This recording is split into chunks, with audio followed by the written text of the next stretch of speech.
नमस्कार, आप देख रहे हैं रॉयल बुलेटिन। मामला हाई प्रोफाइल केस का है। कानपुर लंबोर्गिनी हादसे में मामला और भी पेचीदा हो गया है। इस हाई प्रोफाइल केस में नया मोड़ तब आया जब आरोपी शिवम मिश्रा के पिता और अरबपति तंबाकू कारोबारी के मिश्रा खुलकर पुलिस के खिलाफ सामने आ गए हैं। के मिश्रा ने सीधे तौर पर पुलिस कमिश्नर पर झूठ बोलने का गंभीर आरोप लगाया है। उनका कहना है कि हादसे के वक्त गाड़ी कौन चला रहा था, यह अब तक स्पष्ट नहीं है। फिर भी पुलिस एक तरफा कार्रवाई कर रही है।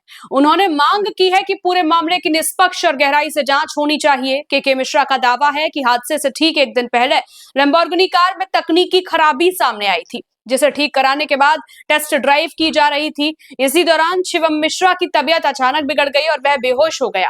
परिवार का कहना है कि इसी हालत में यह हादसा हुआ, जिसे जानबूझकर गलत तरीके से पेश किया जा रहा है। गाड़ी लंबोर्गिनी कुछ उसमें खराबी हो गई थी। जिस दिन ये घटना घटी है उसके एक दिन पहले मिस्त्री बाहर से आके उसने गाड़ी को कुछ ठीक किया, जो भी उसमें टेक्निकल प्रॉब्लम थी। उसके बाद में दूसरे दिन शिवम और ड्राइवर दो आदमी उस गाड़ी को टेस्टिंग के लिए ले गए कि भाई दिन में देखे। आप बाद में प्रश्न करिए, मैं अपनी बात खत्म करूँगा। वो उसको गाड़ी को टेस्ट के लिए गए, सिविल लाइन्स तक ले गए। सिविल लाइन्स से लेके वो धीरे वापस आ रहे थे। उसी बीच में जहाँ ये घटना घटित हुई है उसके पास जब घटना घटित हुई है उसके पहले शिवम को कुछ झपकी आने लगी। ऐसा ड्राइवर को सोचने लगा कि इनको हुआ क्या, झपकी ऐसी लगने लगी। तो उन्होंने उसके एक हाथ छोड़ के शिवम के पीछे हाथ लगाया और साथ में ही सुनिए, साथ में ही उसके साथ में ही जब उसमें हाथ लगाया गाड़ी स्लो हो गई। गाड़ी स्लो होने के बाद में ब्रेक मारा उसने। तब तक एक टेम्पो वाला आ गया, उसने साइड से टक्कर मारी। गाड़ी लेफ्ट साइड रुकी, इन्होंने ब्रेक मारा, गाड़ी ब्रेक से रुक गई। रुक जाने के बाद में फिर वो ड्राइवर ने उसकी अचेत अवस्था देख के परेशान हो गया। गाड़ी उसका शीशा नहीं खुल रहा था। पीछे सिक्योरिटी जो आ रही थी उसने देखा कि परेशान है, भैया आगे झुके हुए हैं। भैया को झुका देख के अरे भैया मैं पूरी फोटो भी दूंगा, परेशान मत हो, आप पूरी बात शांति से सच्चाई सुननी तो सुनिए। उसके बाद जब वहां से वो उसने देखा तो अंदर से ड्राइवर इसी तरीके के भड़बड़ाने लगा। सिक्योरिटी ने आगे देखा कि दरवाजा उसका लॉक ऑटोमेटिक हो गया। उन्होंने उसको देखा कि खुल नहीं रहा। अंदर से ड्राइवर परेशान है, उसका हाथ इधर है, इधर से परेशान है।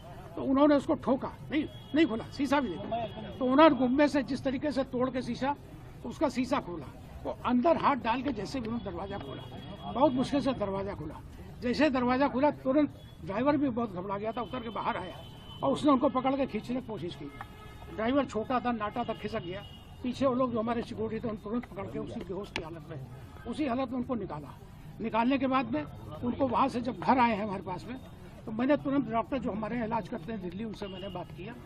उन्होंने कहा कि इनको किसी भी हालत में भेज दीजिए। मैंने कहा अभी इनको होश नहीं आ रहा है। बोले आप रुकिए, मैं एक दवा बता रहा हूँ। कोई दवा बताई उन्होंने। थोड़ी देर घर पर रहे वो, आधा घंटा पौन घंटा।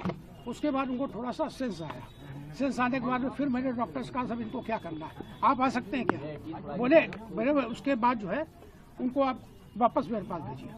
मैंने इनको तुरंत दूसरी गाड़ी से कुछ लोगों के साथ उनको रवाना कर दिया। दिल्ली का नंबर डॉक्टर सब मैं बता रहा हूँ, शांति से सुनिए, परेशान न होइए। फिर आपको जो लिखना लिखिए, कोई असत्य नहीं बोलूंगा, मुझे इसकी जरूरत भी नहीं है, सब मैं बताता हूँ।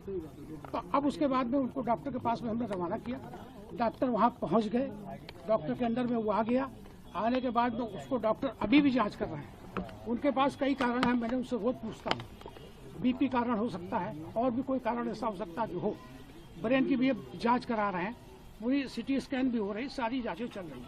आज भी मैंने सुबह फ़ोन किया था, क्या वो यहाँ आने की पोजीशन में है क्या? बोले एक आध दिन का मुझे समय दीजिए, मैं खुद लेके उनको ले आ जाऊँगा।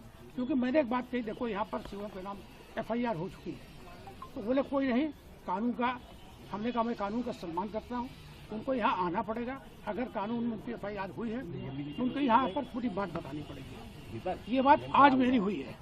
अब आप जो चीज इसके अलावा एक आदमी प्रश्न करें, हर चीज करें। आप बता रहे हैं कि गाड़ी ड्राइवर चला रहा था, लेकिन जो मौके का वीडियो सामने आया उसमें शिवम को ड्राइविंग सीट से निकाला गया है। शिवम को ड्राइविंग सीट से निकाला गया, उसका प्रॉपर आप वीडियो फिर से देख लीजिए। जो मुझे रिपोर्ट मिली मैं वहाँ था नहीं वो आप वीडियो नहीं वीडियो आपने नहीं, देखा खुद मैं भी पुलिस कमिश्नर भी इस बात को कह रहे हैं कि शिवम गाड़ी चला रहा था। नहीं आप ये सोच समझ एक कमिश्नर साहब का कहना है कि शिवम गाड़ी चला रहा था, ऑन माइक रिकॉर्ड उन्होंने बोला है। शिवम गलत बोल नहीं सर गलत बोल रहे हैं। अगर कोई बोल रहा है तो गलत बोल रहा है, कोई भी बोल रहा है, पुलिस बोल रही है वो भी गलत बोल रहा है, कमिश्नर गलत बोल रहे हैं। बिल्कुल गलत बोल रहे हैं, ऐसा नहीं। क्या ओवर स्पीडिंग की आदत थी को? ओवर स्पीडिंग की आदत थी? नहीं सर वहाँ स्पीड हो ही नहीं सकती। वो ड्राइवर लाइन में कितनी बोलते रहिए, आप बोलते रहिए। ये भी लोगों जांच का ये भी कहना है कि उस वक्त जब ये एक्सीडेंट हुआ है वो नशे में थे। हमारे यहाँ कोई पीता नहीं है, हमारे यहाँ कोई पीना खाने वाला कम ही नहीं है। हमारे खानदान में कोई ऐसा हमारे नहीं यहाँ है। पीने खाने कल जब हमारे हमारे देखिए साहब कल पुलिस आपके यहाँ पे गेट नहीं खोला। हाँ बिल्कुल नहीं खोला। मैं इसलिए कि डर रहा हूँ, मैं डर रहा हूँ, मैं आप लोगों से भी डर रहा हूँ। अरे गलत रिपोर्टें छप रही हैं, पुलिस अलग हमारे को धमका रही है, मेरे रिश्तेदारों के जा रहे हैं। परिजनों के मुताबिक शिवम मिश्रा की हालत अभी ठीक नहीं है। उसे बिना किसी शोर शराबे के इलाज के लिए दिल्ली भेज दिया गया है। डॉक्टरों ने फिलहाल उसे कानपुर लौटने के लिए अयोग्य बताया है। इस पूरे घटनाक्रम ने पुलिस के शुरुआती दावों पर सवाल खड़े कर दिए हैं। जहां एक और पुलिस अपनी कार्रवाई को सही ठहरा रही है, वहीं दूसरी ओर आरोपी के पिता का आरोप है कि उनके बेटे को फंसाया जा रहा है। अब ये मामला सिर्फ एक सड़क हादसा नहीं बल्कि पुलिस और एक प्रभावशाली कारोबारी परिवार के बीच आमने सामने की लड़ाई बन चुका है। सवाल यही है, क्या सच सामने आएगा या यह मामला भी आरोप प्रत्यारोप की राजनीति में उलझ कर रह जाएगा।